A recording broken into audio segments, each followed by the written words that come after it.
You ever watch a horror movie and think, what kind of idiot hears a noise and says, who's there?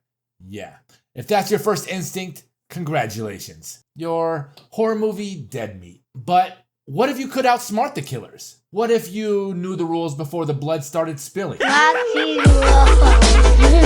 World. Welcome to Waxyz World, and today I'm going to tell you exactly how to survive a horror movie, unless you're in the sequel. So let's get started. Rule number 1, don't split up. We should split up. Maybe we can cover more ground that way. Yeah, good idea. Really? Like, ever. If your group says, let's cover more ground, just know they're covering more graves. Rule number 2, if you hear a noise, don't go toward it. You run the opposite direction.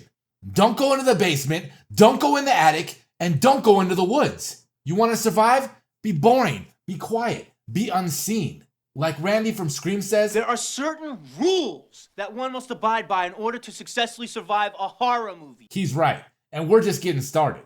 Listen, nothing triggers a horror villain faster than a group of teens partying with no parental supervision. If you're having sex, doing drugs, or getting drunk in a horror movie, you've basically RSVP'd to your own funeral. Remember It Follows? That movie is literally about sex being a death sentence. You can get rid of it, okay?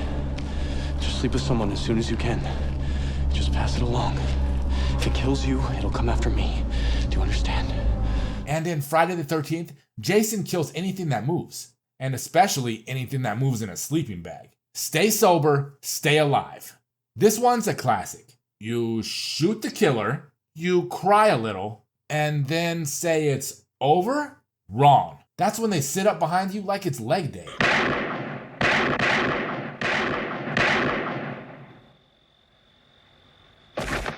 No, Lori. Never turn your back, never drop the weapon. You double tap, you dismember, and you never stop running. Now, skeptics in horror movies are basically red meat for the monster.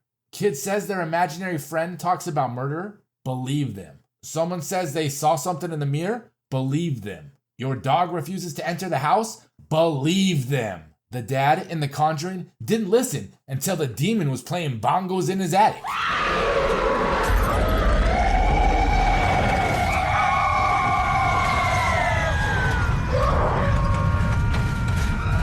Now, this next one's easy. Trust your gut. If the house looks like it was built on a graveyard and smells like death soup, don't unpack. If the town's locals say, turn back now, take the hint. And if you book an Airbnb and if the host is pale, whispery, and only shows up at night, buddy, you just checked into Dracula's guest room.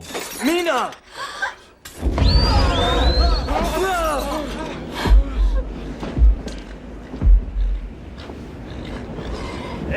Okay, so you made it through the first movie, congratulations. But guess what?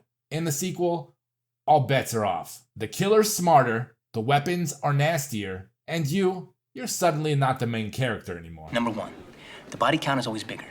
Number 2, the death scenes are always much more elaborate. More blood, more gore. Carnage, candy. Your core audience just expects it. You're not safe, you're bait. Let's talk about the killer. Never try to fight a horror villain unless you're the final girl. Or you've got a flamethrower and a backup plan.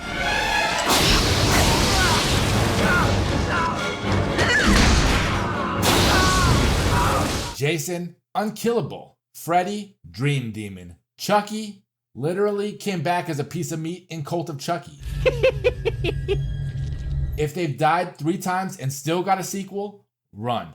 Don't challenge them. Now the final girl, she survives for a reason. She's smart, suspicious, and doesn't fall for dumb tricks. Laurie Strode, Sidney Prescott, Aaron from You're Next. They think fast, fight dirty, and never underestimate the threat.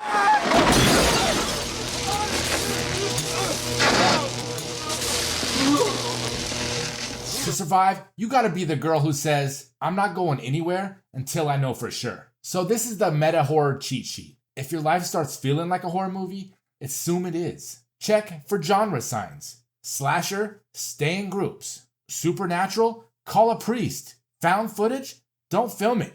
Just run. If the killer starts monologuing, that's your cue to run. Not stand there and wait for the twist. So yeah, you follow these rules, maybe you live. But let's say you make it to the end and wake up in a hospital bed. The news says the killer's body was never found. That's not a happy ending. That's the beginning of the sequel. Until next time, we'll see you again. Peace.